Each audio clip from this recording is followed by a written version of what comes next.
जनगण मन हा आमचा अभिमान आहे, परंतु वंदे मातरम सक्तीचे करणे हे असंवैधानिक आहे. वारिस पठाण यांनी केंद्राच्या निर्णयावर प्रश्नचिन्ह उपस्थित केले.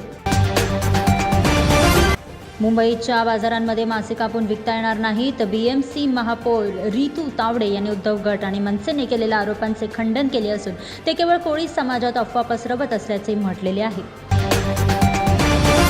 मुंबईतील मानखुर्द येथील AIMIM नगरसेविका रोशन शेख यांना मोठा धक्का बसलेला आहे. बनावट जात प्रमाणपत्राशी संबंधित एका प्रकरणामुळे त्यांना आपली नगरसेवक पदाची जागा गमवावी लागण्याची आता शक्यता वर्तवली जात आहे.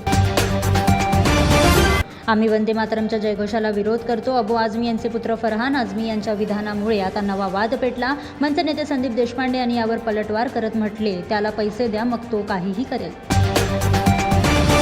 रेल्वे तिकीट बुकिंग आता अत्यंत वेगवान होणार आहे. रेल्वेने एका नवीन हाय स्पीड प्रणाली सुरू केलेली आहे, जिच्या मदतीने अवघ्या 1 मिनिटात 1.5 लाख तिकिटे बुक करणं शक्य होणार आहे. ही प्रणाली सेंटर फॉर रेल्वे इन्फॉर्मेशन सिस्टमद्वारे विकसित केली जाणार.